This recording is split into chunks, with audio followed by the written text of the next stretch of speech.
Pledge allegiance to the flag of the United States of America and to the republic for which it stands, one nation, under God, indivisible, with liberty and justice for all.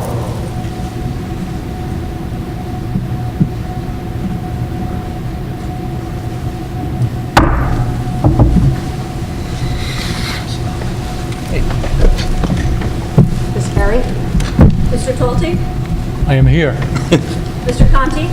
Here. Ms. Cusinelli? Here. Mr. Panucci? Here. Ms. Suter? Mr. Reed? Ms. Cantillo? Here. Mr. Edwards? The New Jersey Open Publics Meeting Law was enacted to ensure the right of the public to have advance notice of and to attend meetings of the public bodies at which any business affecting their interest is discussed or acted upon. In accordance with the provisions of this act, the Brick Township Board of Education has caused notice of this meeting to be posted on the Administration Office Bulletin Board, the official district website, and Channel BTV 20, and sent to the Asbury Park Press, the Brick Times, the Star Ledger, and Municipal Clerk's Office. Thank you, Mr. Edwards. Do I have a motion and a second to enter executive session? Motion. Second. Thank you. Whereas the Brick Township Board of Education has been formed pursuant to applicable New Jersey statutes, and whereas the board is charged with the responsibility of performing all acts and doing all things consistent with law and the rules of the State Board of Education, necessary for the lawful and proper conduct, equipment, and maintenance of the public schools and the public school property of the Brick Township School District, and whereas Section 7 of the Open Publics Meeting Act permits the exclusion of the public from a meeting of the board in certain circumstances, and whereas the board has determined that circumstances exist for such an executive session, and whereas the board has found the action described below to be necessary and proper, now therefore be resolved by the board on September 18, 2014, that the public shall be excluded from the discussion of and action on the executive session herein set forth. The session will be approximately 30 minutes, and the general nature of the subject matter to be discussed is a personnel matters. It is anticipated at this time that the above stated subject matter will be made public if and when it is deemed to be in the public interest to do so, and the need for confidentiality is no longer required by the board. Thank you, Mr. Edwards. But I already told you about it. Mr. Talty? Yes. Mr. Conti? Yes. I just wanted to read into the record that Mr. Reed is here. Yes. Mr. Conti? Yes. Ms. Cusinelli? Yes. Mr. Panucci? Yes. Mr. Reed? Yes. Ms. Cantillo? Yes.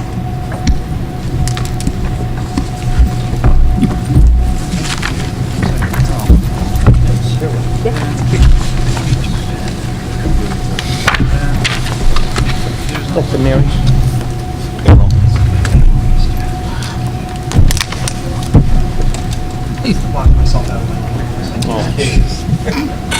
Motion. Thank you, Mrs. Cusinelli. Thank you, Mr. Panucci. Mr. Talty? Yes. Mr. Conti? Yes. Ms. Cusinelli? Yes. Mr. Panucci? Yes. Mr. Reed? Yes. Ms. Cantillo? Yes. Moving on to our presentations, Brick Memorial High School. Sean? Hello, members of the board, administrators, teachers. You hear that? Is the microphone on? Yeah, I think you have to bring it up to your face. Yes, there you go. Yep. Okay. Well, anyway, it's an honor to be back. I hope you all have a wonderful summer. I'll start you guys out with an anecdote about my summer. Went camping and, up in New York, had my coffee and stuff. And, terrible trip, came everything. So the last day, out on the lake, was the tube one last time on the jet ski.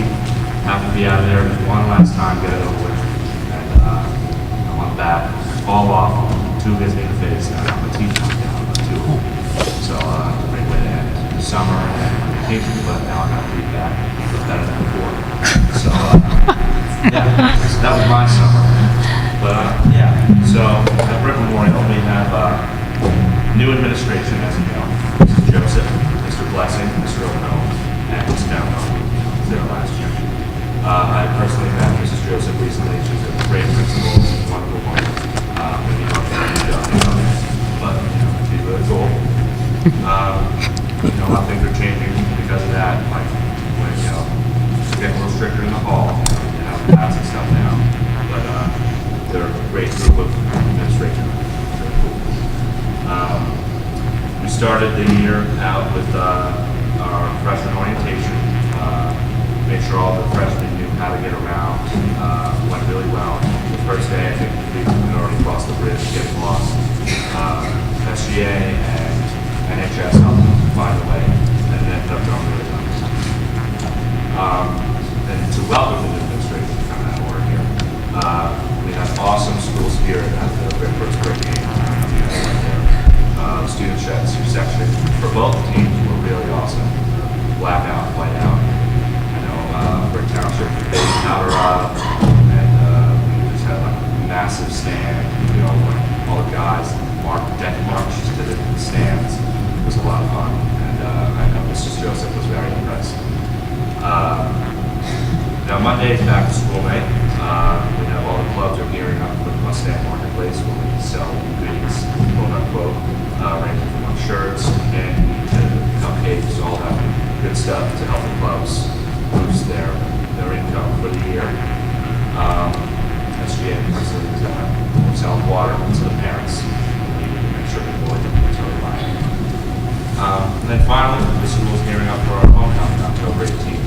We're starting to sell tickets up to the 1st. It's going to be a fun team. We're going to have popcorn machine, candy machine. We're pushing to get that in the gym. It's going to be a lot of fun. You know, everybody's really excited. And that's it for the start of the year. It's great to be back. Thank you for having me up here as always. And I look forward to the year ahead. Thank you, Sean. Brick Township High School, Alana Colabello.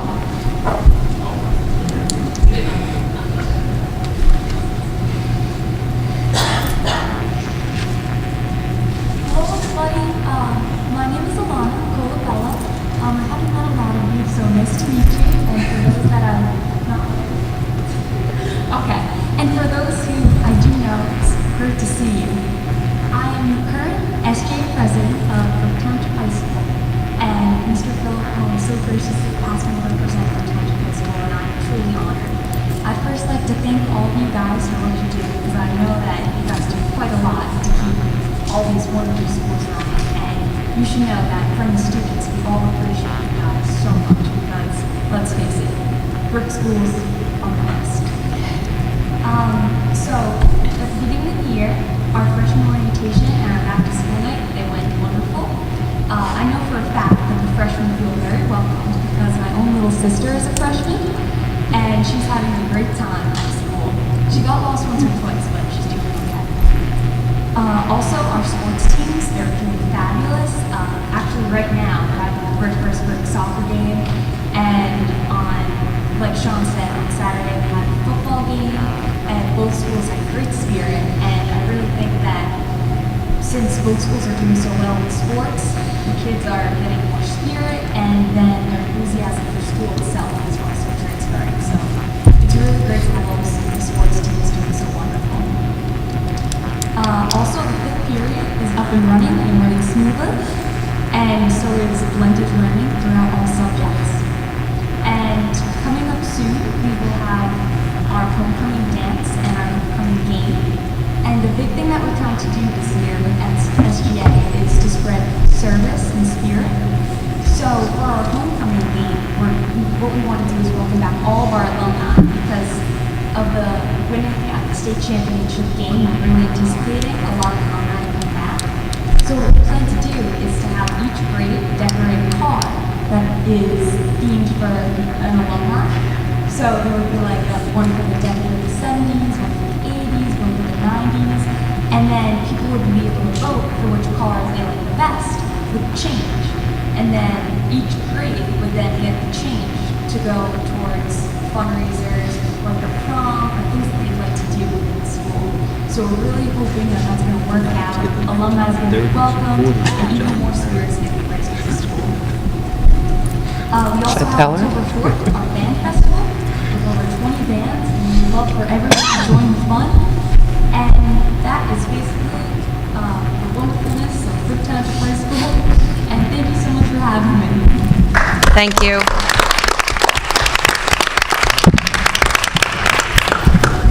At this time, I'd like to call up the Emma Havens Young Elementary School PTA President, Erica Solo.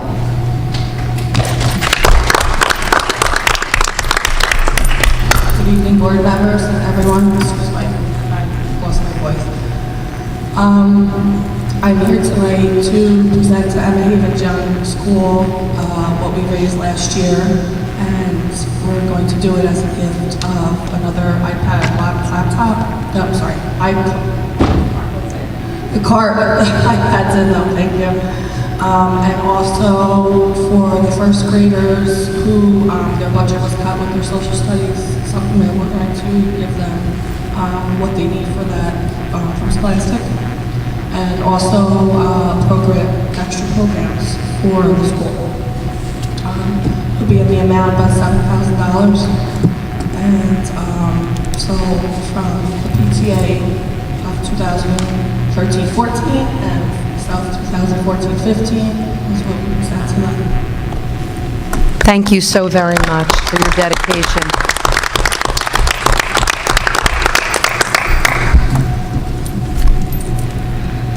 Mr. Mosley, where are you?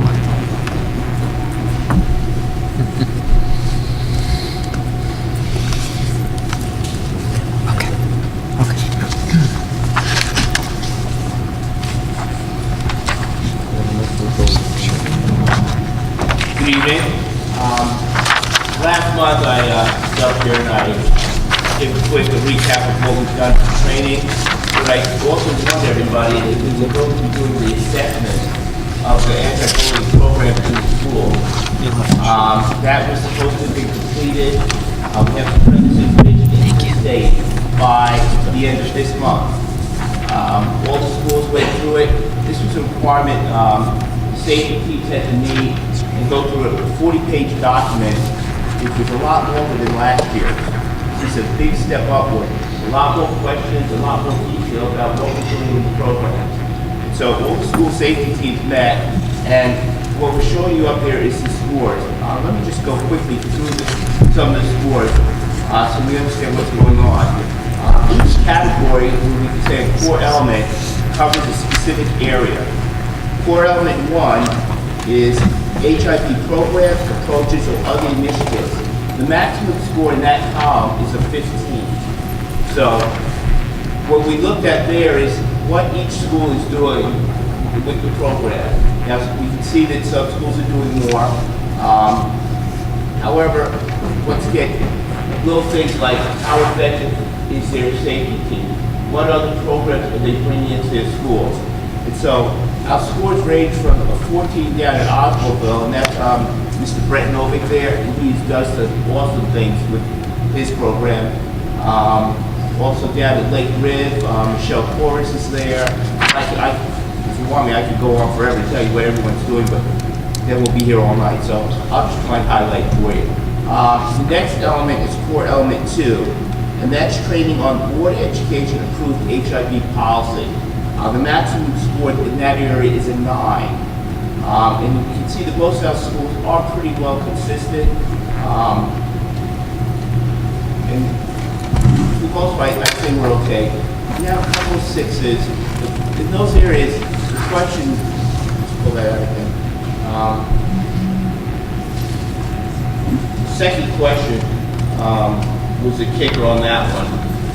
Instruction to prevent the HIV on the basis of protected categories. We go over that, but I think we need to visit that more here, more in depth. Make sure we're covering all protected categories. That's where we took a few hits.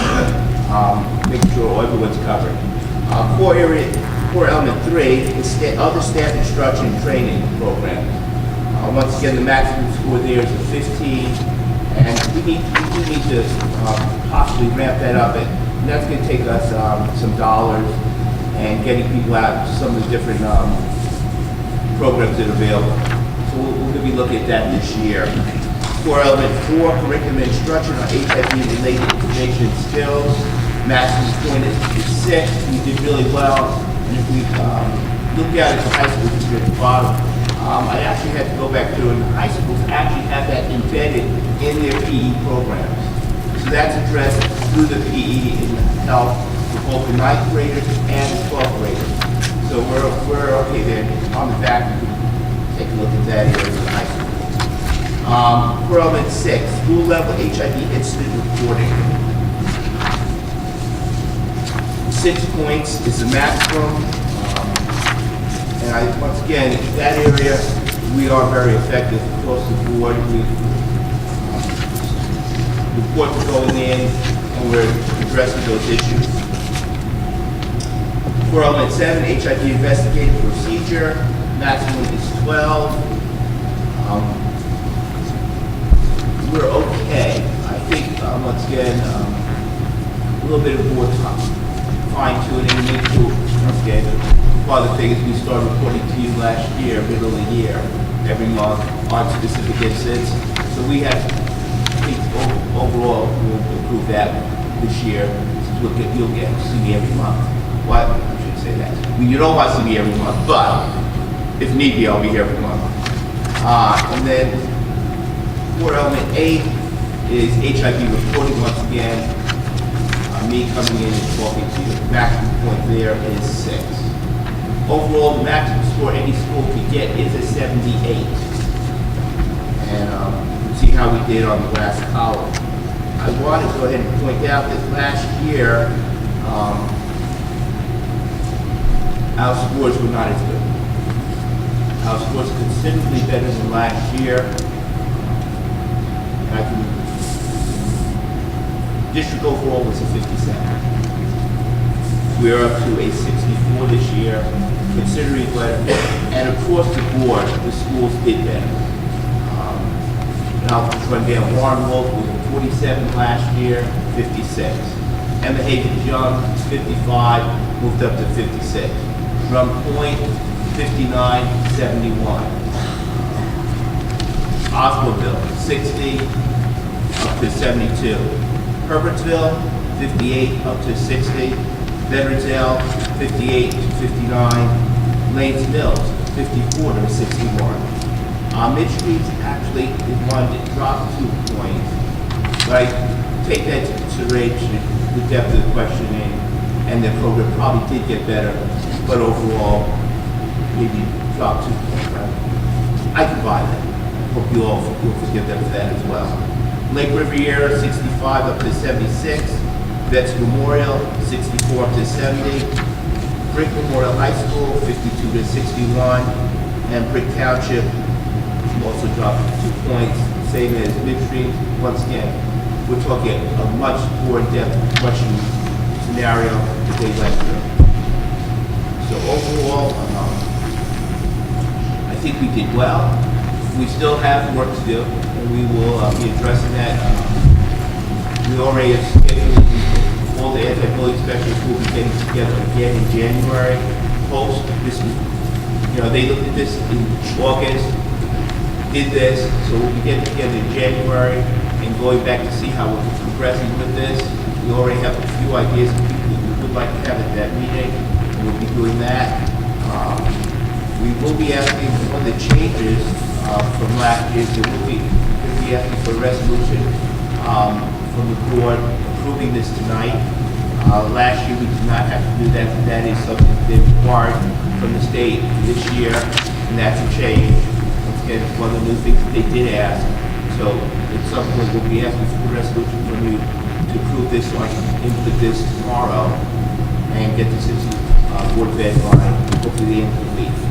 And then what will happen is I'll be coming back once the grades are posted from the State Board of Ed, reporting to you what their final is on what we've sent, and then we'll have to post those on our web pages for each school and for the district. That's all part of the process. Are there any questions? Thank you.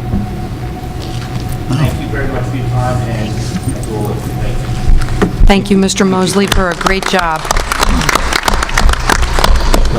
Thank you. Next, Ms. McNamara for our student growth objectives.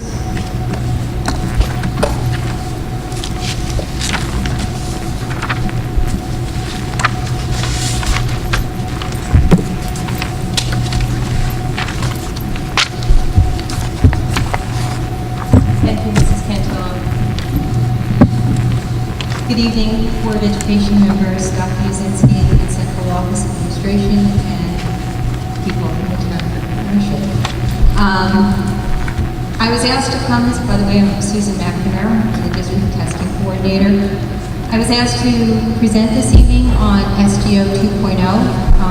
SGO stands for Student Growth Objectives, and it's part of the new teacher evaluation system.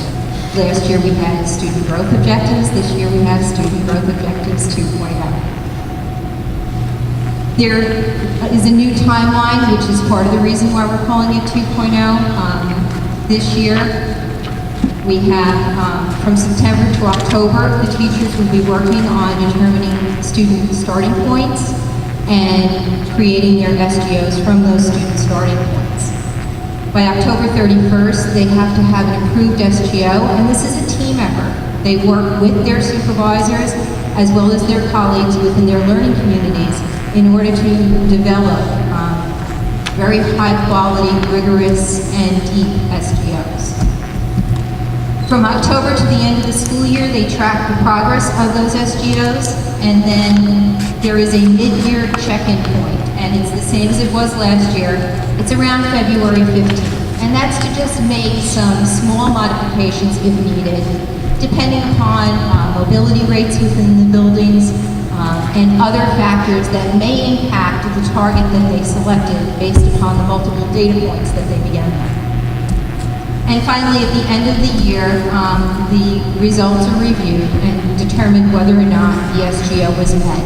And depending upon the score they received, that figures then into their evaluation.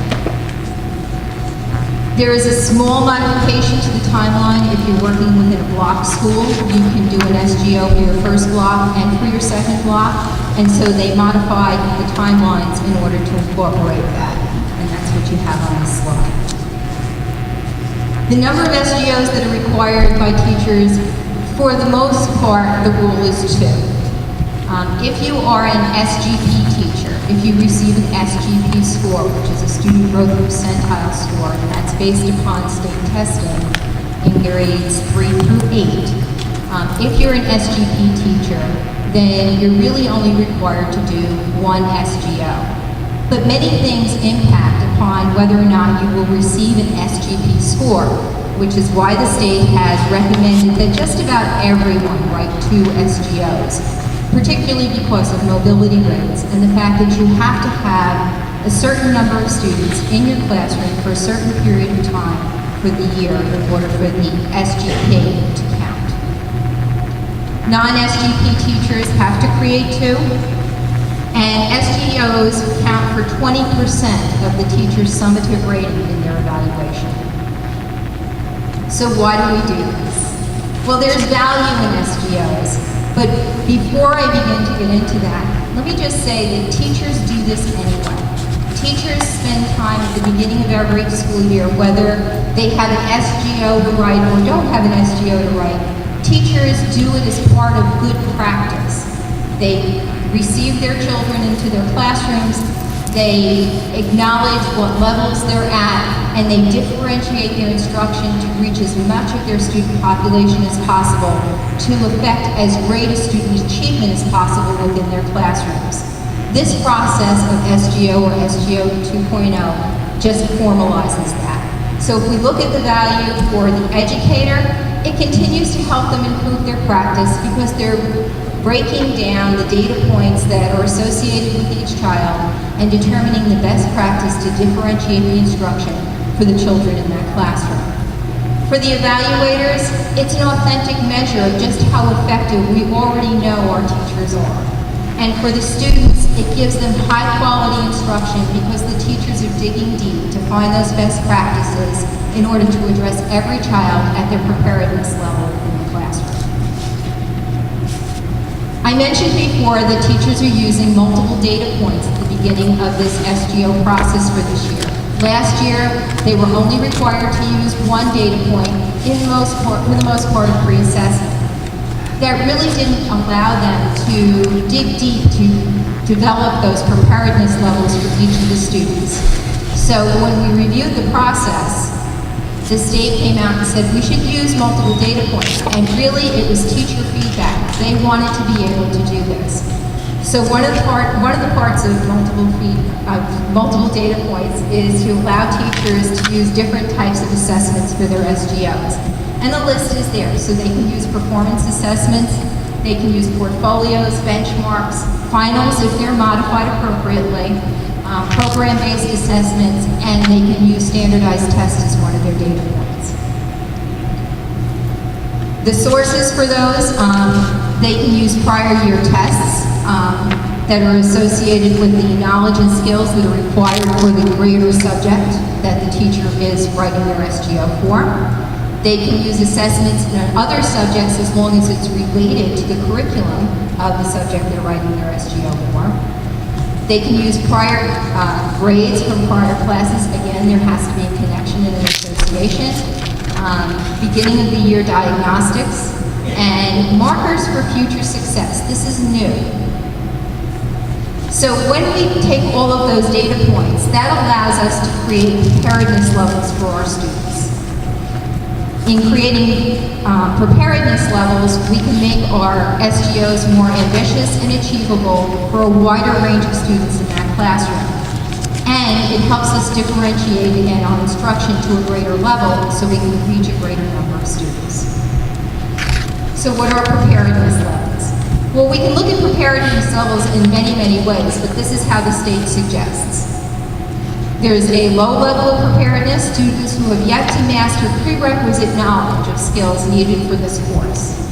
A medium level of preparedness, students who are appropriately prepared to meet the demands of the course. And high level, students who start the course having already mastered some key knowledge, not all, but some key knowledge of the skills. When we talk about predictors for future success in figuring it into the data points to arrive at whether a child is low, medium, or high, these are the predictors for success in the rubric that the state has put out. Again, this was something that the teachers were asking for because we know that these types of things can impact the way in which a child learns in the classroom. So, figured into markers for future success are active participation, academic independence, and class attendance. When a teacher then puts all of these data points together, it may look like a chart that is up on the screen at the moment. They may list the prior year's state testing scores, some testing scores from the beginning of this school year, and then a rating for those markers for success. And then you have to put all of that onto and create your cut points to determine who would be high, medium, and low. And again, the state has many, many documents up and essential things to help teachers determine how to go through this process. So why do we do it? We do it to set ambitious and achievable SGOs. By doing that, we can reflect a significant portion of the students. We can reflect a significant portion of the standards that a student may have to acquire in order to have success for that course. And it helps us target our learning goals for that class and differentiate them so that we can, again, provide the best education for all students at all levels in that classroom. As I mentioned earlier, this all figures into the weights and scoring for a teacher evaluation. So when an SGO is scored and we're looking at whether or not the target was met, a teacher would receive either an exceptional 4 all the way to an insufficient 1, depending upon which targets they met and how the SGO was scored. In terms of components and how it weighs into the entire teacher evaluation, SGOs are 20% of a teacher evaluation for the non-SGP teacher, and 80% is teacher practice within the classroom. For the SGP teacher, 20% is the SGO, 70% is the teacher practice, and 10%, if it comes to play, would be the SGP score. If you would like further information about SGO 2.0, you can go to the Achieve NJ website, and they have an overview, a guidebook, and a presentation that I guarantee is much longer than the one I just did. So, do you have any questions? No.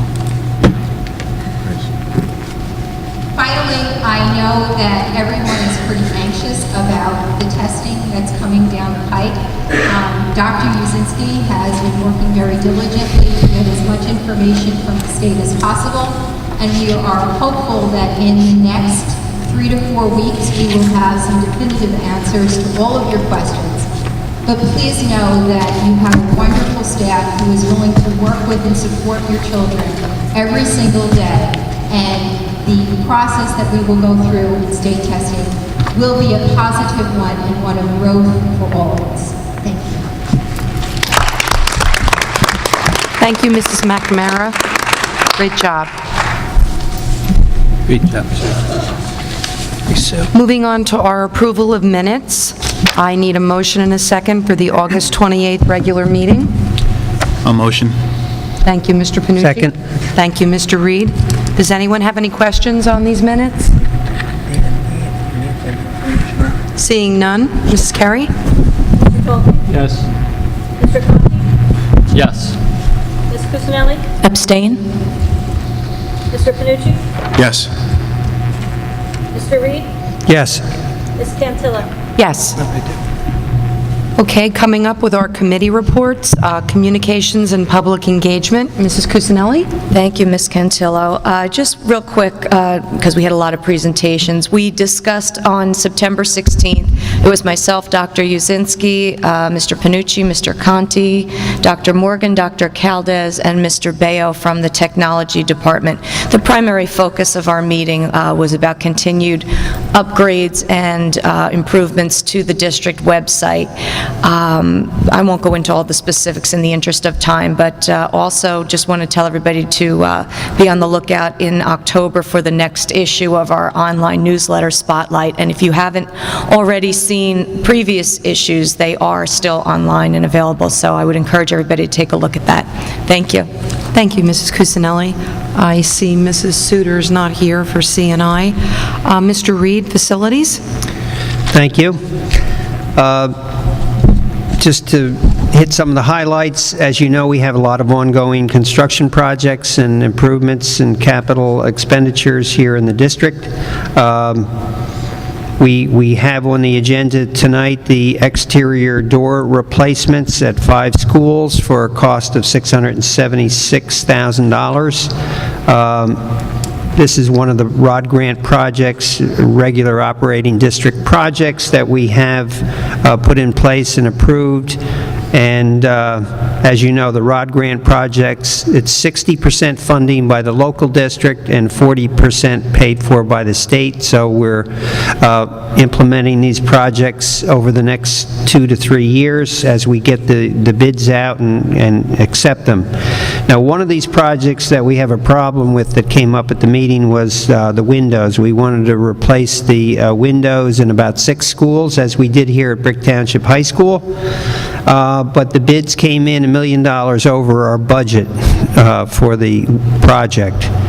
So talking with the architect and our committee, exploring why we were so far off, a lot of it relates to the specification of the same cowl wall as the manufacturer windows that we used here in the district. So the committee will be trying to figure out alternatives so that we can move on that window project. I'm happy to report that the mold problems that we had last year in some of our schools, namely Brick Memorial High School and Drum Point Elementary School, did not reoccur this summer. We have many new procedures in place that our custodial staff and our managers are staying on top of to control and monitor humidity levels in vacant schoolrooms during the summer. That's when the mold builds up. So we do have a dedicated staff working on that all summer, and it has proven successful. Thank you to them. That's really the highlights for the facilities. Thank you. Okay, Mr. Reed, now you can give us the highlights for finance. Okay, thank you. In finance, I would say our number one concern is our health care costs. We are in the state health benefits plan, and contrary to our budget cycle, which is July 1st through June 30th, the state health benefits plan is January 1st through December 31st. So when we put a budget together, we only are sure of half of the year's cost for health benefits cost. Accordingly, we had budgeted approximately a 6% increase in health benefit costs, and the state health benefits plan went up overall for our district about 12%.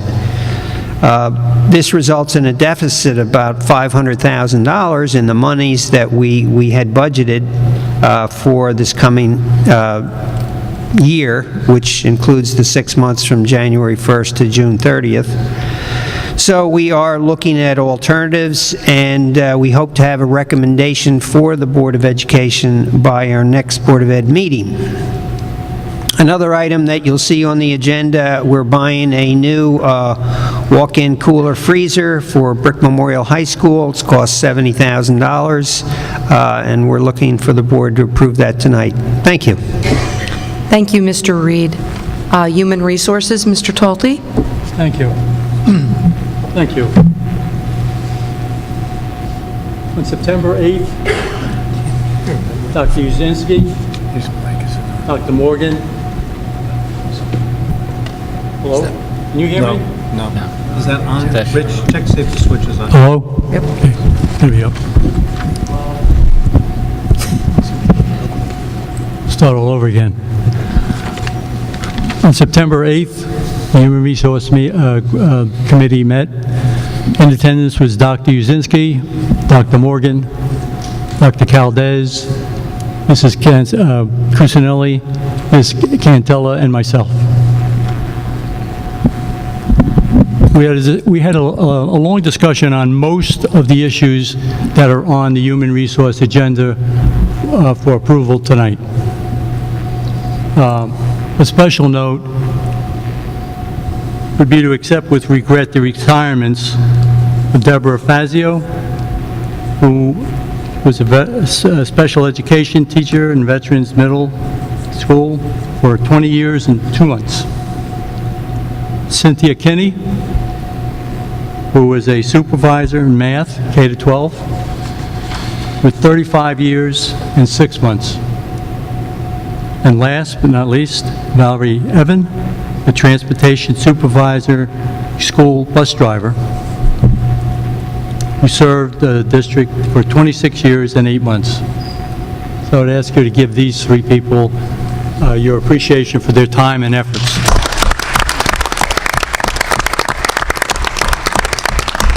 As I said, we had a discussion on most of the issues,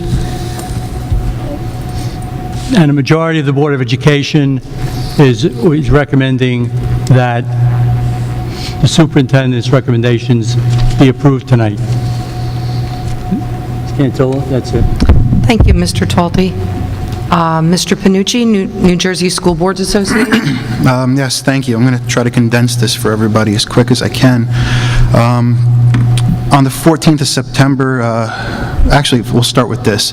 The Commissioner of Education, the School Boards Association, and all statewide education groups are going to be doing a public information campaign on Common Core to educate the public with accurate information. Info and resources, if anybody wants, can be found at njsba.org. That's the New Jersey School Boards Association.org, under the Common Core State Standards section.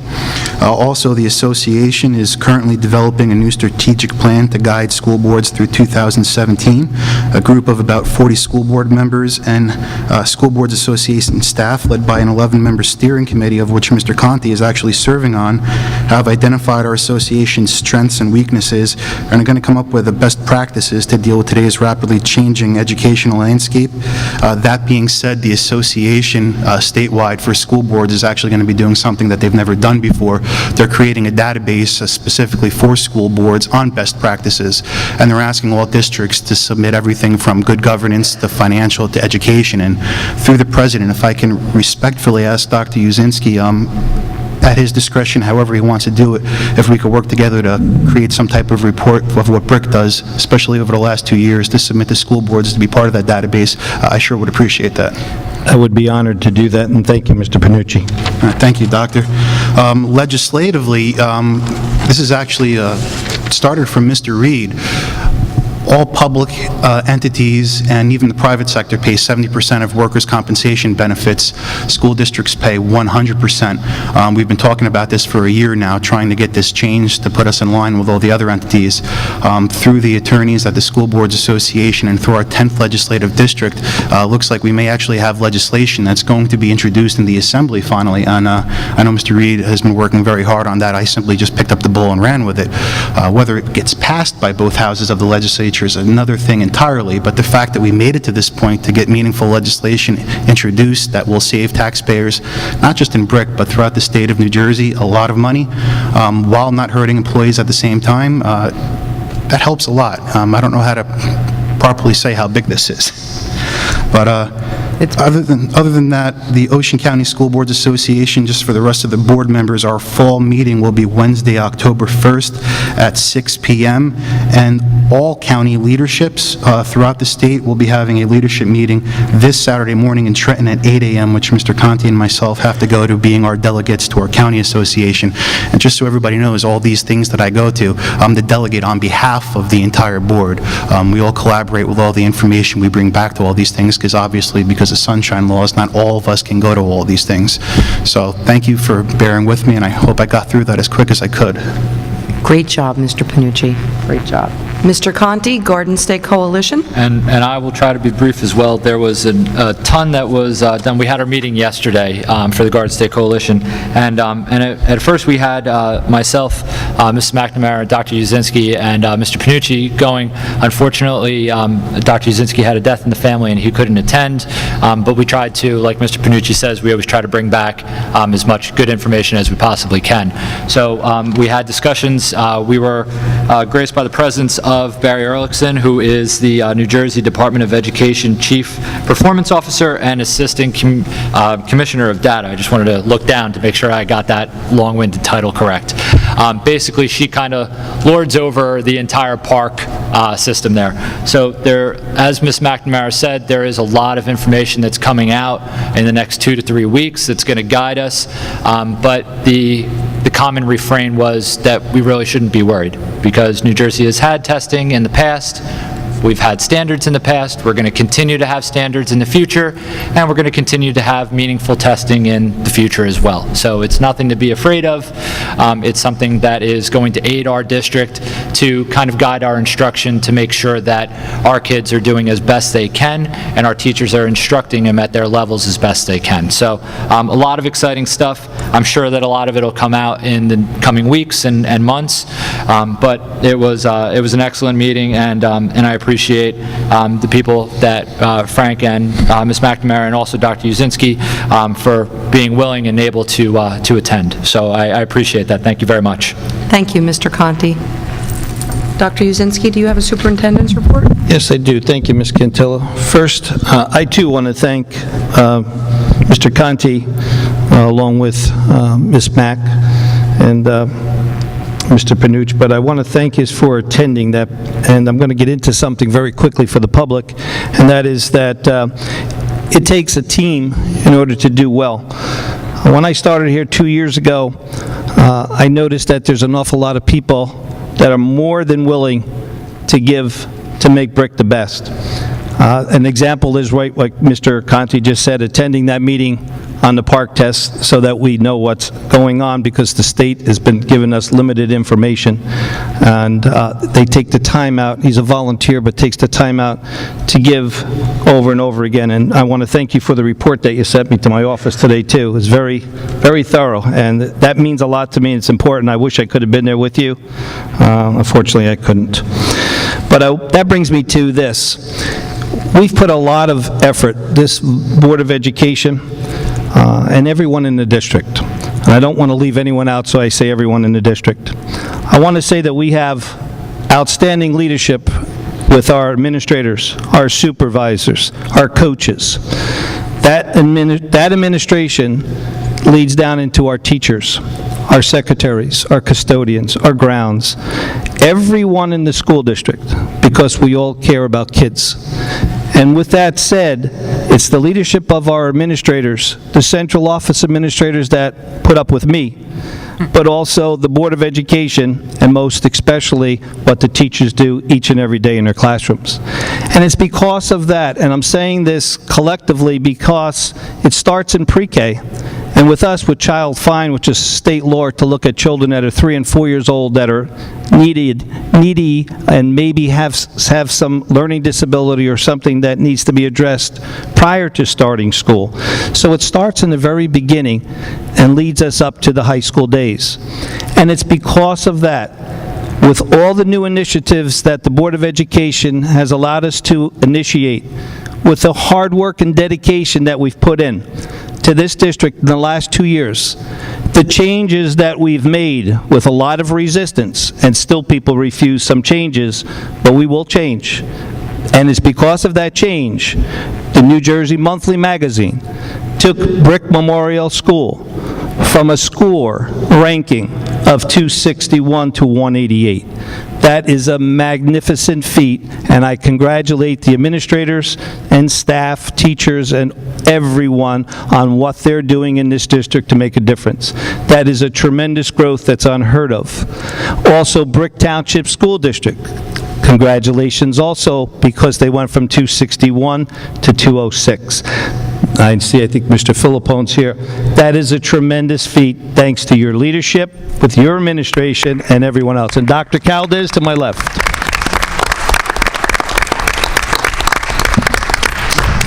Those jumps could not take place if it wasn't for the administration and teachers. And we'll continue to improve. And Mr. Panucci, I can't thank you enough for asking for that database, because there are many, many best practices that have been put in to the district, and that's the reason we are where we are.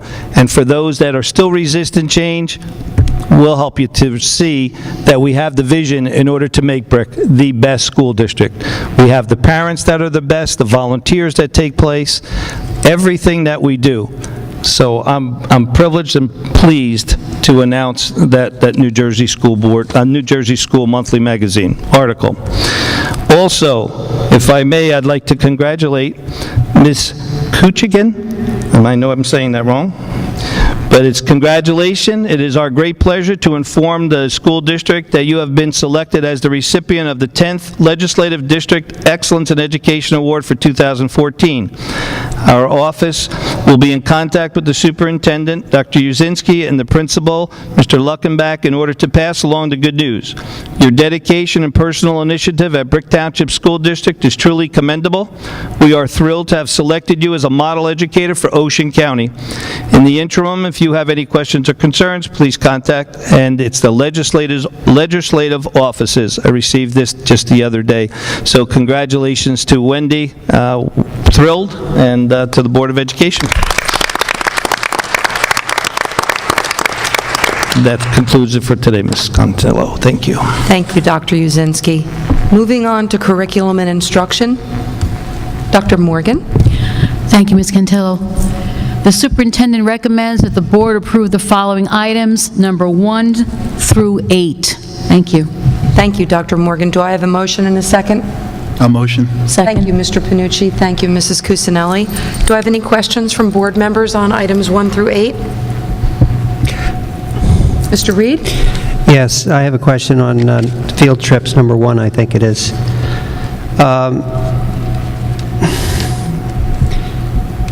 Number 1, I have a problem approving these trips without any costs associated with them. I know this has been discussed at the last meeting, we discussed it at the Finance Committee meeting, and I think we're heading off in the wrong direction the way that we're doing it.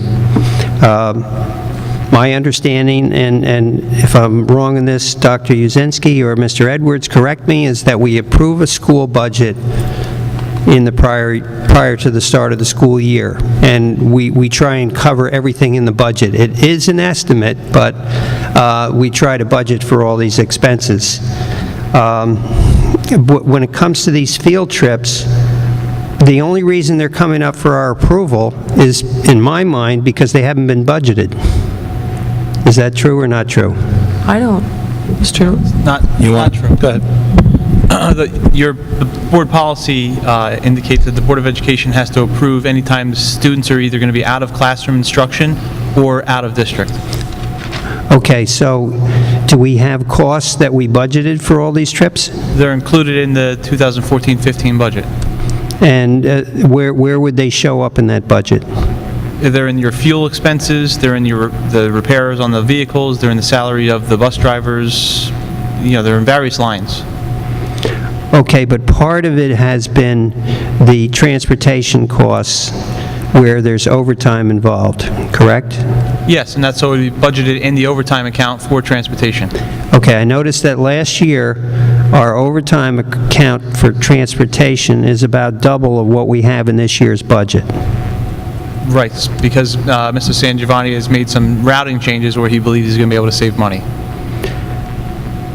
Okay, that may or may not be true, but the way we're budgeting, we only get to the end of the year.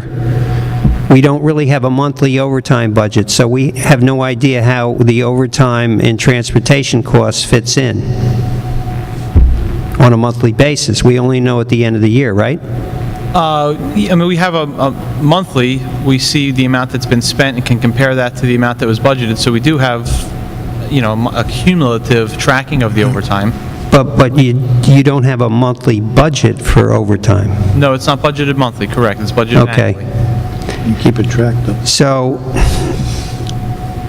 I would like to see a column of what the budget is for these trips.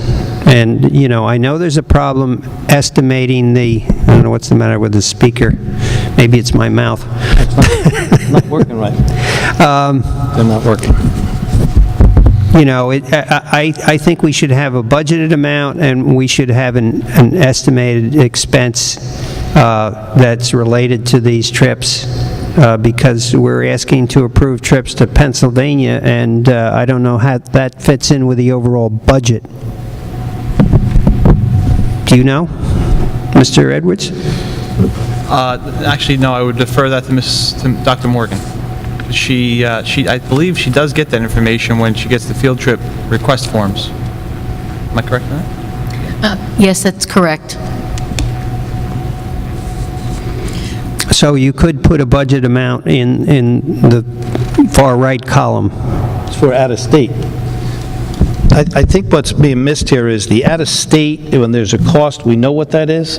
If it's a trip that wasn't planned on, we know what that cost is. But when we built the budget, we do it off of prior years, so we don't really have an actual number. If we start putting numbers in, it's giving false numbers and false reality to the public of what we're actually spending in there, because we have it built into our budget. I don't understand how you could do that. That's just me. Okay, well, I'm just concerned that we're approving all these trips, and we really, from my perspective, we don't know what we're approving. We're approving a trip, and we don't know if it's budgeted.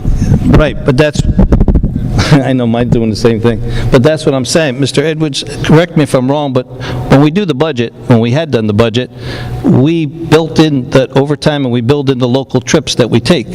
We consider how much gas we use overall from the budget the year before, so we don't break it down individually. So when we start doing it individually, we could be giving out false numbers. I don't think that's right to be doing that.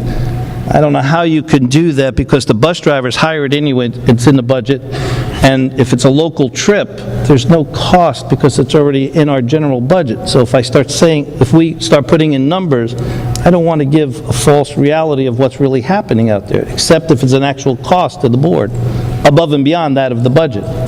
So I don't know how to do it. I apologize, unless Mr. Edwards, do you know of some way?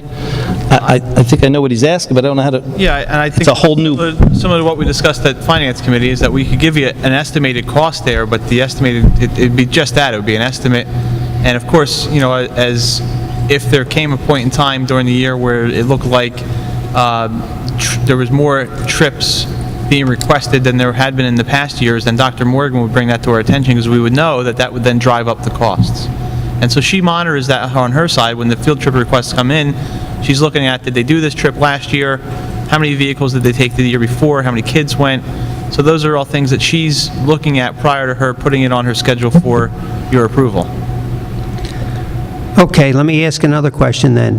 If we have, if we track the overtime for transportation and gasoline, I know we monitor the gasoline usage and the diesel usage in our operations committee, finance committee every month. Can we also track the overtime for transportation on a monthly basis? Yes, and we are doing that already. So this was something that you and I spoke about, I think we discussed in the committee at the end of last year, that we were tracking it previously, but the level of detail wasn't at the level that we needed it to be at to be able to give it the information that you wanted us to know. So we could tell you how much overtime was done for field trips, but that was grouped in with other categories as well, so it wasn't broken down specifically to just field trips. We're doing that now, though. So we started doing that for this year. Okay, so what I would like to see as chair of the Finance Committee then is when you group all the overtime for transportation together and for facilities custodians as well, because we do approve a lot of activities that are on the agenda tonight with Saturday and Sunday events. I would like to see in our Finance Committee each month, as we track the gasoline compared to last year, I would like to also track the overtime for facilities and transportation, since the budget is about half of what it was for last year's actual. We can certainly do that. Thank you. Any other questions from board members? Seeing none, Mrs. Carey? Mr. Conti? Yes. Mr. Oh, Conti? I'm sorry, Public. oh, I'm sorry. What are you doing? Are there any questions from the public on these items? Seeing none, Mrs. Carey? Mr. Conti? Yes. Mr. Conti? Yes. Ms. Cusinelli? Yes. Mr. Panucci? Yes. Mr. Reed? Yes, but I abstain on number 1. Ms. Cantilla? Yes. I just want to take a moment to recognize Councilwoman Pontorero. She is our liaison from the Brick Township Council. Thank you very much for attending. Moving on to operations, Mr. Edwards. Yes, thank you, Ms. Cantillo. The superintendent recommends that the board approve items 1 through 24. Thank you, Mr. Edwards. Do I have a motion and a second for items 1 through 24? Motion. Thank you, Mr. Conti. Second. Thank you, Mrs. Cusinelli. Do I have any questions from board members on these items? Mrs. Cusinelli? I just have a quick comment. I wanted to thank, in numbers 11, 12, and 13, Target, Walmart, and the Midstreams Fathers Club for their donations. And again, I'd like to acknowledge our PTA at Emma Havens, because everybody's generosity with these donations really is very much appreciated. Any questions from the public on items 1 through 24? Seeing none, Mrs. Carey? Mr. Conti? Yes. Mr. Conti? Yes. Ms. Cusinelli? Yes. Mr. Panucci? Yes. Mr. Reed? Yes. Ms. Cantillo? Yes. I'd like to specifically mention the Midstreams Fathers Club members, and I apologize if I don't pronounce your name correctly.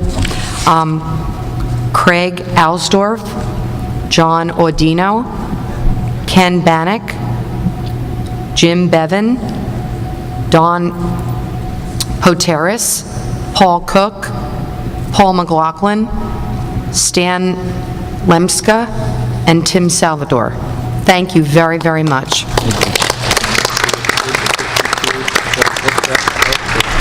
What they donated was 52... They built them.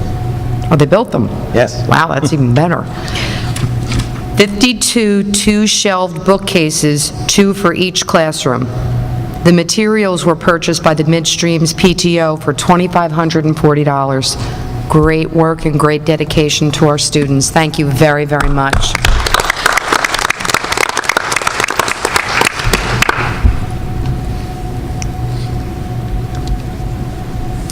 Moving on to Human Resources, Dr. Caldez. Thank you, Mrs. Cantillo. The superintendent recommends that the board approves items number 1 through 31 tonight. Thank you, Dr. Caldez. Do I have any questions from board members on any of these? Mr. Panucci? Just one, through the president to Dr. Uzinski, on number 25. If these are still all being paid for from grant money, not our money, and whatever raised from this contract to last year is also coming out of the grant money? Well, just one second, Mr. Panucci, let me, that's correct. Both of those are all paid out of two grants. There's two grants that are put, a DCF grant and a McKinney via Vento. Okay, that was my only question. Thank you. Thank you. Anyone else? Any other board members? Seeing none, anyone from the public on items 1 through 31? Seeing none, Mrs. Carey? Ms. Cantillo? Down here, I'm not sure we missed it, but we didn't hear a first and a second on the motion. Who made the first? Yeah, it was, wasn't it Mrs. Cusinelli and Mr. Panucci? That was operation. No, that was for operations. I'm sorry. I'll make it, though. Okay. And I'll second it, and I'll second Okay. it. There we go. Thank you. These microphones are not working. Yes on numbers 1 through 30, and number 31, I have to disagree with. I can't talk about it because of the human resource That's it. personnel issue, but I vote no on 31. Mr. Conti? Yes to all. I'm going to abstain, though, on number 23. Ms. Cusinelli? Yes. Mr. Panucci? Yes to all. I do have to abstain on number 28, though. 28. Yes.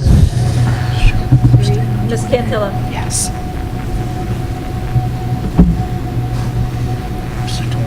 Mr. Talton. Ms. Cantillo? Mr. Talton, hold on. Rich?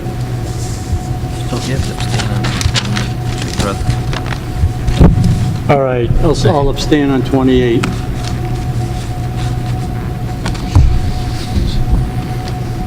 Ms. Cantillo? Yes.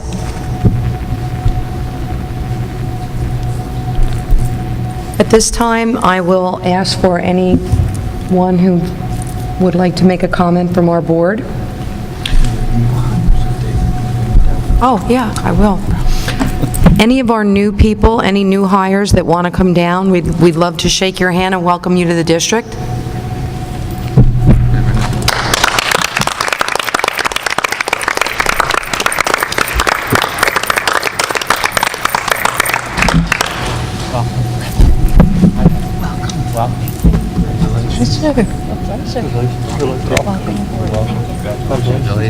Congratulations. Congratulations.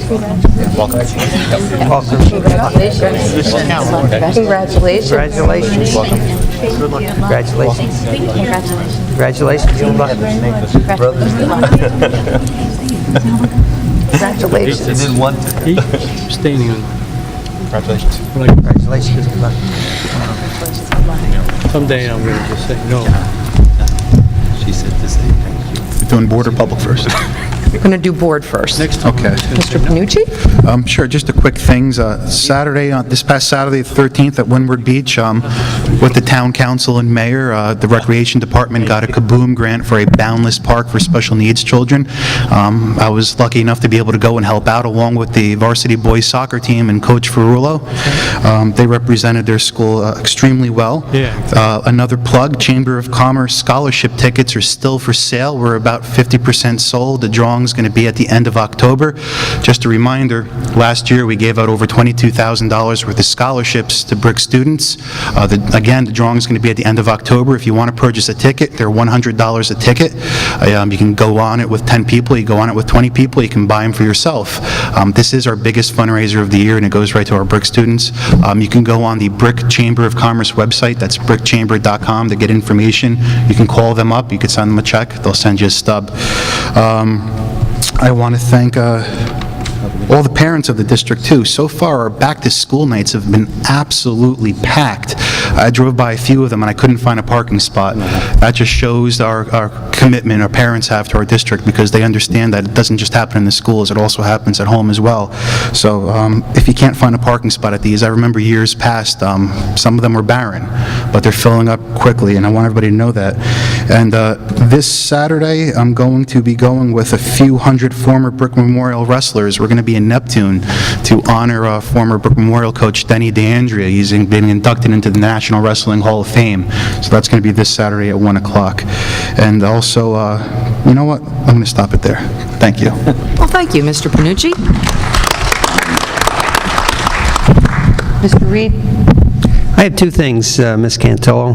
Okay. The first thing is I was thrilled to hear the results in the high school rankings and the improvement that was made in the Bricks high schools. It was significant, and I think all the entire community and the entire staff can take credit for that, and we have a lot of dedicated educational professionals in the district that are trying to change the culture here so that we have outstanding schools in every aspect.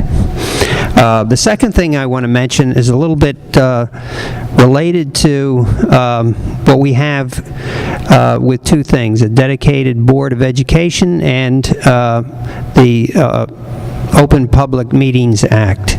So it's been a thrill for me to serve on a board with everybody really 100% behind student achievement and the students in the district and improving the district overall.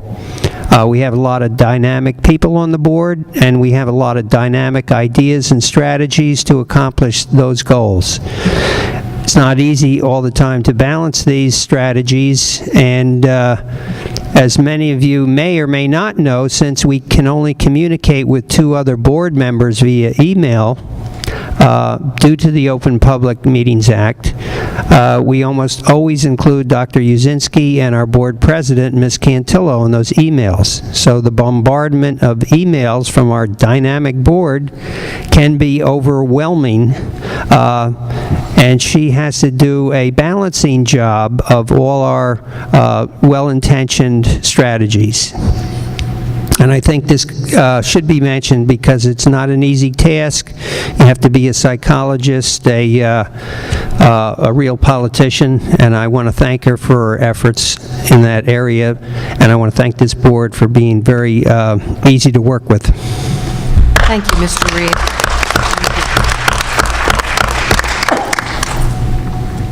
Bless you. Mr. Conti, I know you have something to add. That's tough to follow up. Yeah. That's tough to follow up. I appreciate that, Mr. Reed, and it's been a pleasure working with you as well, and I think we can all agree with that.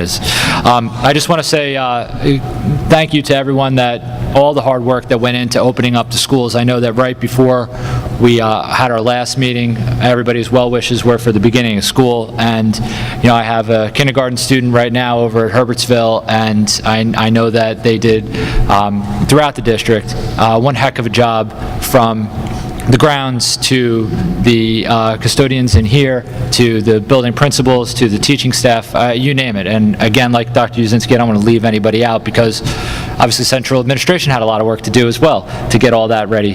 So fantastic job, and like everybody has said so far, the New Jersey Monthly rankings are definitely a step in the right direction. I think we all can agree that we have some more room to move up, and I think that we're up for the challenge, not only as a Board of Education, but a central administration and also a staff as a whole. So I want to congratulate everybody on that, to a job well done, and all the best to the school year. I know that it gets off with a flurry of activity. Keep that motivation going and those kids engaged and excited. And I'm really excited about this upcoming year and all the things that the students are going to be doing, and the teachers in their classes, because that's really what it's about. Student achievement and making sure that our kids are as well prepared as possible when they exit whatever school it happens to be, whatever grade it is, and then eventually go out into the college world or workforce or what have you. So that's about it, but thank you very much.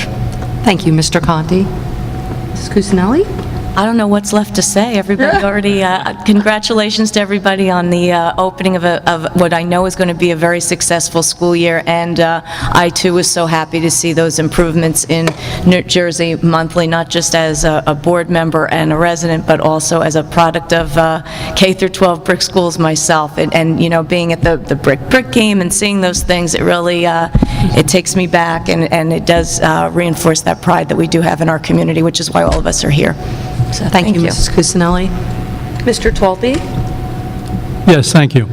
I'd like to thank all of the teachers who have taken the time to come out tonight to see how your Board of Education runs, all of the administrators and central administration who also have taken the time to be here, and also the effort that you put in on a daily basis that most of the people don't see what you're doing in the background.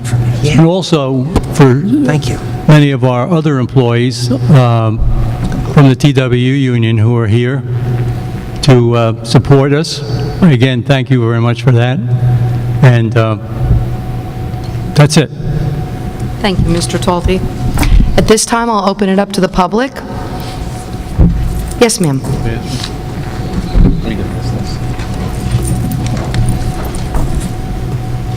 Good evening, everybody. Thank you for allowing me to get up to the podium tonight. My name is Laura Guida.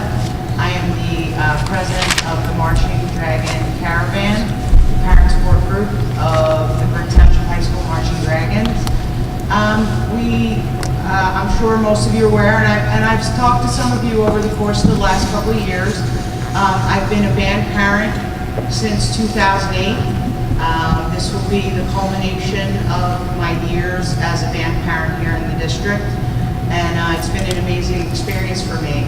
I come from an athletic background, so marching band was a new experience for me, but one that I will cherish and one that I know has helped my girls become the young ladies that they are today.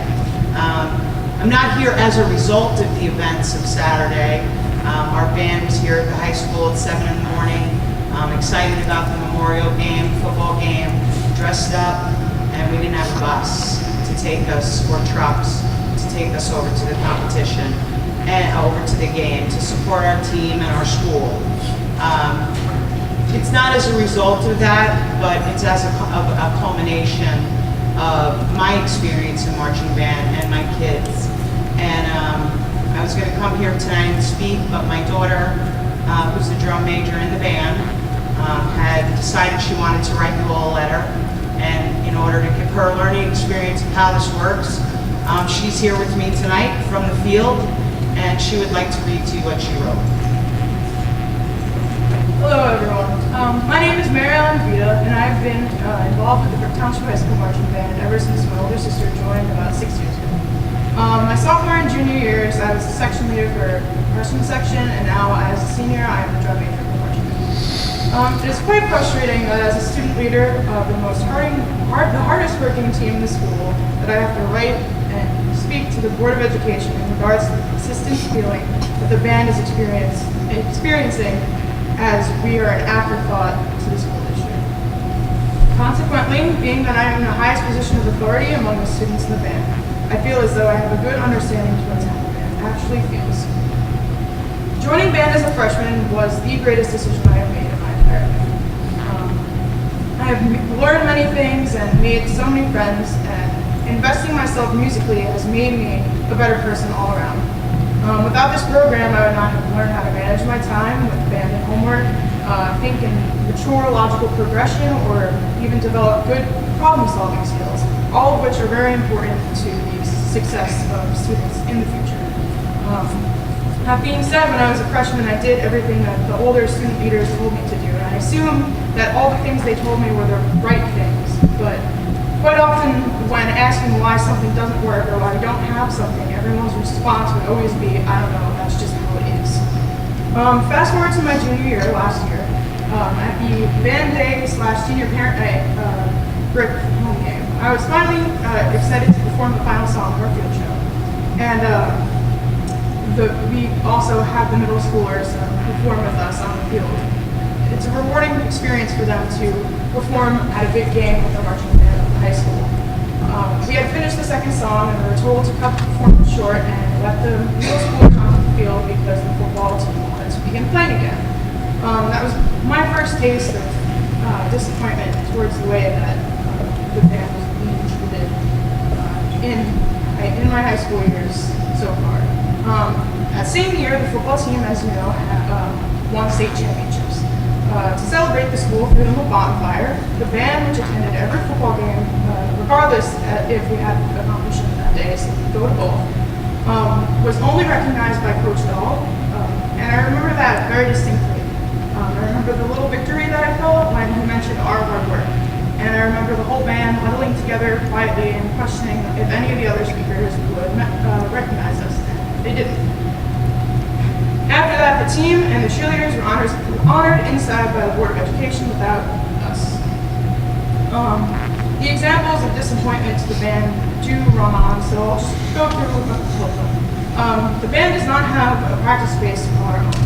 More often than not, I have to tell my band we're going to do stretch out in the small space between the football field and the soccer field. If we can't stretch and run correctly, we cannot perform up to par. We can't even use the parking lot outside because there are no lights. The band room is very overcrowded with instruments and supplies, preventing us from being able to effectively use the room, or even take care of thousands of dollars worth of instruments and equipment properly. We've damaged instruments time and time again trying to get them in and out of the room, and in some cases this cost us a lot of money. As my mother had said, the transportation issue that occurred last Saturday was pretty bad. It's actually kind of funny to put it into perspective because when the football team wins a game, is going to have a game, the band plays in the halls for them, and celebrates with them, performs for them at halftime or pre-game, what have you. And we do it because we're dragons, and it's part of the school. We engage with the school, and it's important, I think, to the athletic department that we're there. That being said, the band really does feel shortchanged almost all the time. We're lucky if they announce us winning a competition on the morning announcements in school. We're lucky if people even know that we compete to begin with. And it's a real terrible feeling for the band and all the people associated with it that we're constantly being shortchanged. As Mother had said, we're all dressed up and ready to go for the first time this year at the Brick versus Brick game, which is an important thing to the township.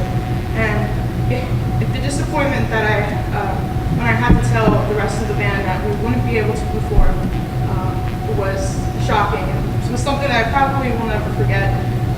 They were all very upset, especially for the people who have just joined this year and the couple of 8th graders who it would have been their first performance up in high school ever. So to get to the game, we squeezed the horn line on one bus of all their instruments and cases. And that bus had to return to get the percussionists who were waiting at the school as it began to rain. And then when the game was over, we managed to squeeze everyone on one bus, and the parents had to go on one of the other buses for the teams, the football team and the cheerleaders. And I mean, it's really all about respect. We're asking people to acknowledge us and in the way that they do with other sports rather than making us seem like we're an afterthought. Our parent organization is nonprofit, and they work tirelessly to get us the basic necessities. The band doesn't work this hard to be told, hey, you guys can't perform because you don't have buses. It's about respect, and some people, adults and students alike, from the lowest level of authority to the highest, need to learn how to respect and acknowledge all of the athletics of the school equally. All things aside, this is really not about pointing fingers or blaming anyone. Even in our minds, it's not about the things that we do or do not get. It's about how we feel we're being treated in our school. It's about the program that I love and we love so much and put our entire heart and souls into. And feeling as if that hard work only matters to the people on the inside of the program is pretty upsetting. All of the feelings toward my band experiences boils down to one thing, and it's the lack of acknowledgement. The band works hard to promote school spirit, and don't get me wrong, we love going to the games and performing for the football team. We always have such a good time, but we do have to rehearse for these performances. The second we put our uniforms on, the performance begins, and that takes practice. Frankly, it's the little things that make us upset. For example, other kids cutting into our lines when we're marching on the field at football games, or the one time a student stole one of the hats of the opposing team's band, or the several times that the kids on our side of the stadium boo the opposing school's band, or when the popcorn or football kids play in the end zone or performing our field show during home games. It's disrespectful. Yet, we eagerly support our school despite not always feeling as though we are a part of the whole experience. As I said, our parent organization is a non-profit.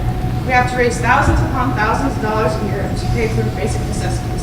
Staff salaries, props, color guard uniforms and flags, parts of our uniforms, instrument repairs, new percussion equipment, and the list goes on.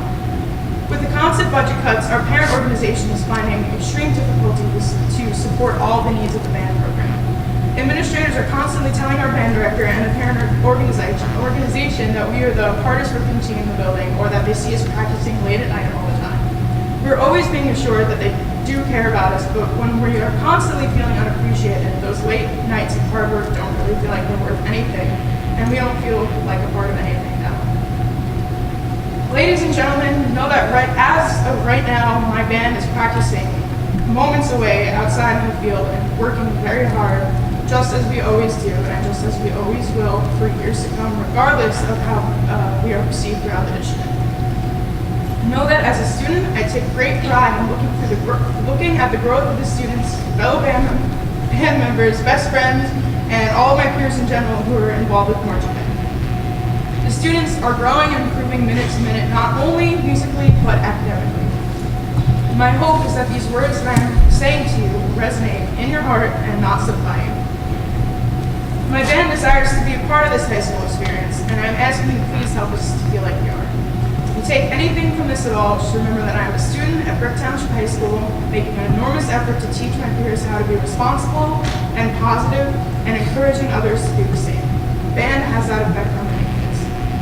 If you would like, I'd happily discuss further how it feels to be a member of the Brick Township High School marching band. I'm right here, and I'm going to go back to practice after this. And since in English class they teach us to quote things in our essays because it sounds good, I'll provide you with this quote to think about. Happiness lies in the joys of achievement and thrill of creative effort. Franklin D. Roosevelt. Thank you for listening. I'm a drum major of the marching band.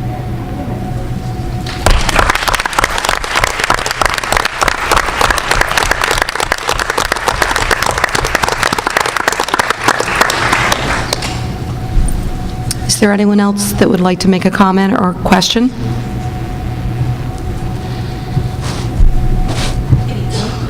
My name is Lisa Carnanti. I'm a Brick resident, business owner, and above all, a parent. I've lived in Bricktown 35 years of my life, and I graduated from this high school.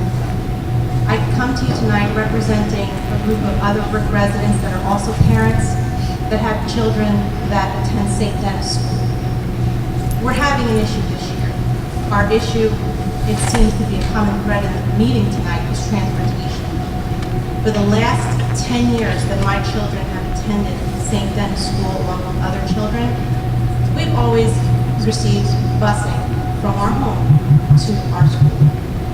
This year, on August 7th, we received letters about 14 of the children that we lost our bus stop, and that if we wanted our children transported to their school, we would have to transport them to Herbertsville Elementary School, which didn't even know we were supposed to be there, and basically kicked us out of the parking lot for our children. Now, at this stage, we used to always have two buses, one for the other side of Brick, which was the 23 zip code, one for this side of Brick, that was the 24 zip code. We now have one bus. We have 49 children that are crammed onto a bus that accommodates 46. And we were told that there isn't enough money to transport our children because no one would accept the bid because it's farmed out to Durham Busing. Now, I find that unacceptable, and the fact that the children that have decided to remain on the bus because the parents are now transporting their children to the school at their own expense, and we were told we will be reimbursed at some point when we get a letter in November for December and another letter in June for July.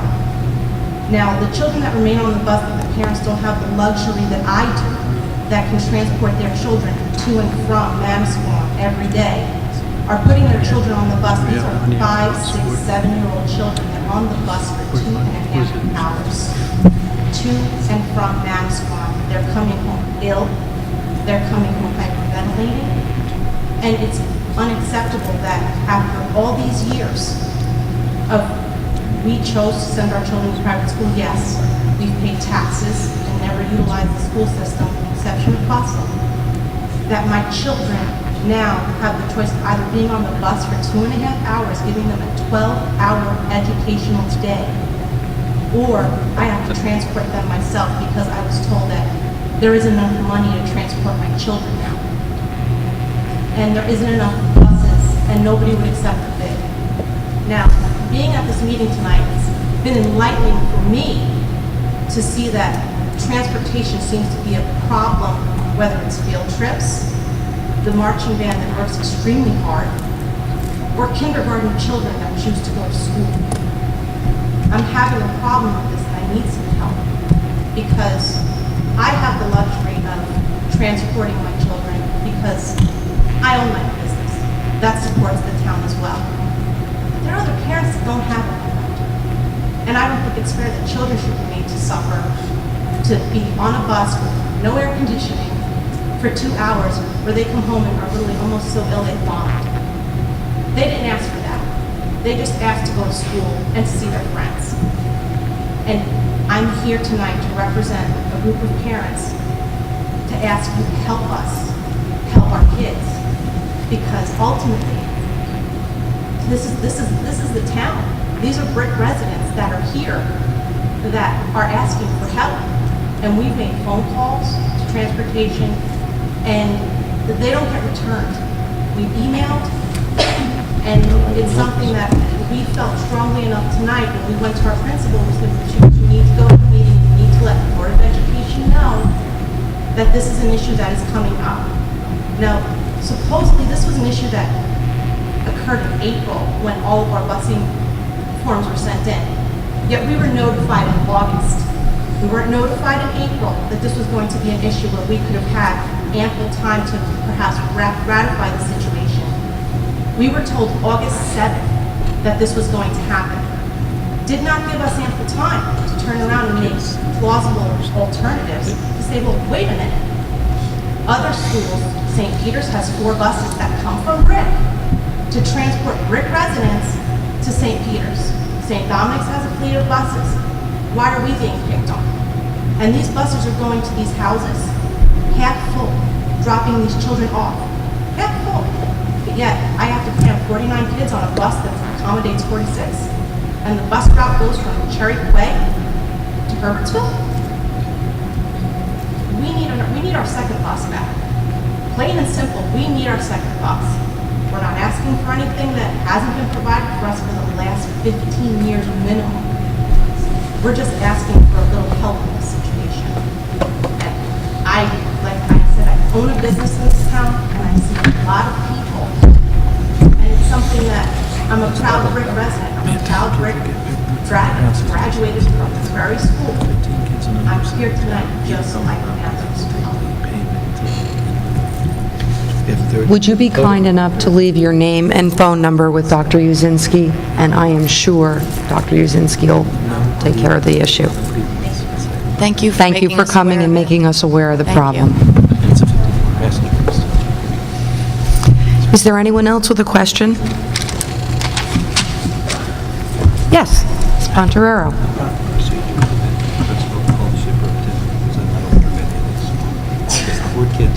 Thank you, Madam President, and thank you, and welcome. No one said a word.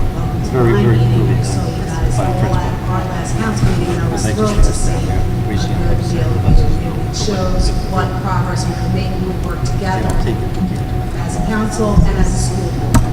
But I'm really here for my own agenda. We are, in the next 2 months, going to be passing 3 different resolutions at council. The first one is going to be our youth mentoring program, where every very much. I'll give you a call. a senior in high school to serve as our intern. We'd like to break it up into 2 sessions so that more kids get the opportunity. What we're going to be asking for are resumes from the students and also an essay about why they'd like to serve as an intern to one of our council members. We have 7. So we would like it open to both schools. I don't know how administratively you can make this happen, but I'm sure that we can have a teacher advisor that would be willing to administer over that program. So we're going to have this resolution probably, if not at the next council meeting, the council meeting after that, because we'd like to get the kids started early enough to get a good experience for the fall. The second committee that we're going to be starting is Disabled Persons of Brick Committee. There are a lot of parents that I know who are disabled themselves and are raising children.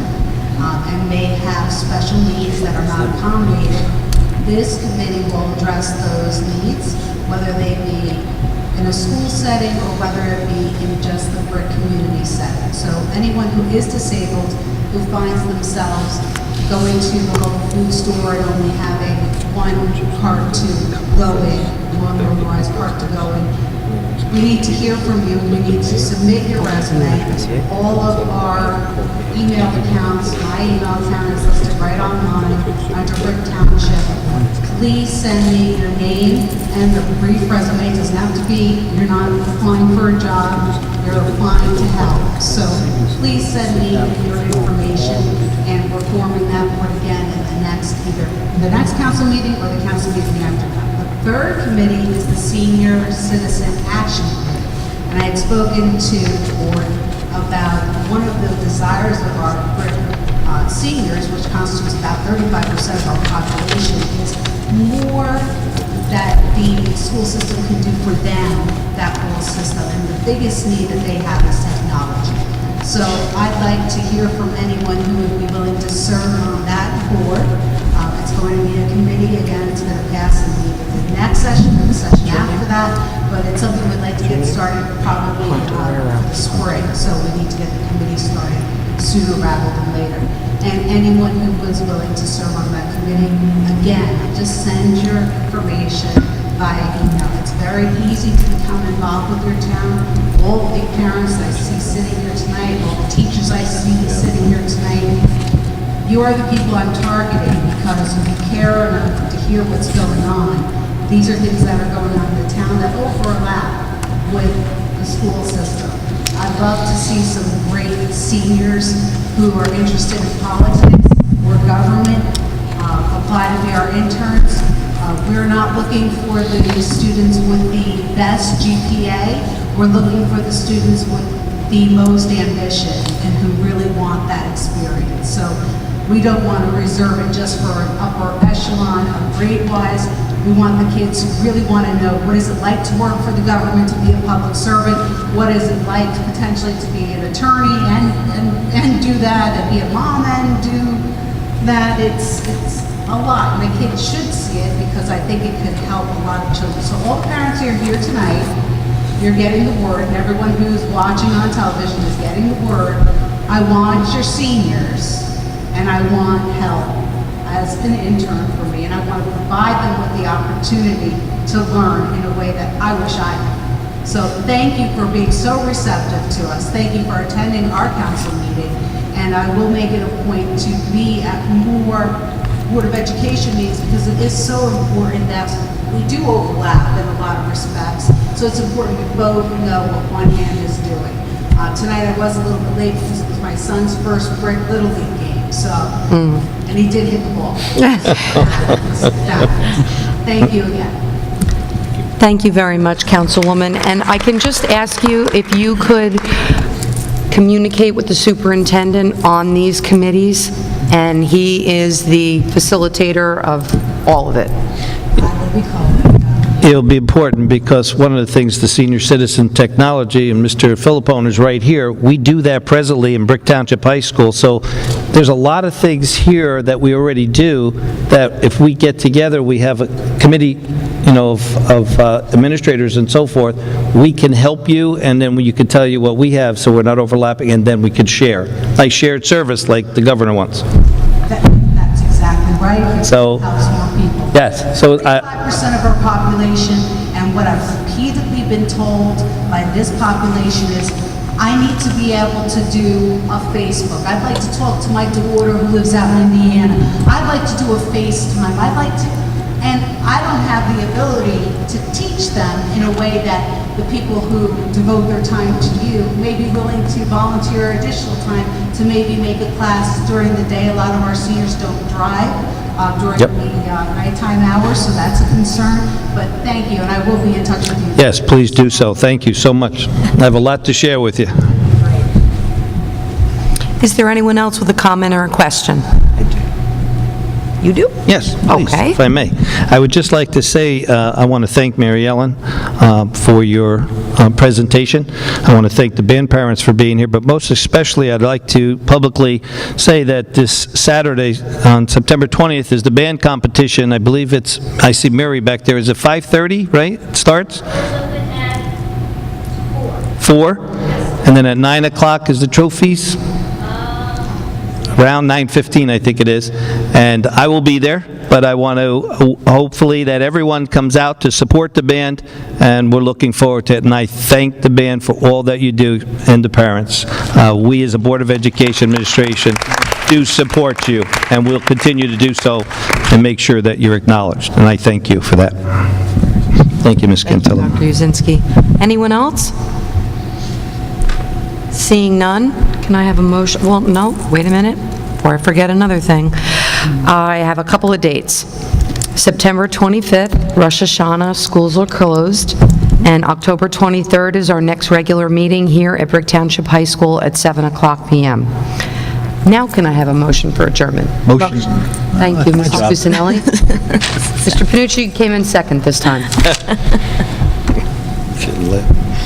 Folty? Yes. Mr. Conti? Yes. Ms. Cusinelli? Yes. Mr. Panucci? Yes. Mr. Reed? Yes. Ms. Cantillo? Yes. Good night, everyone, and thank you for coming out. Yeah.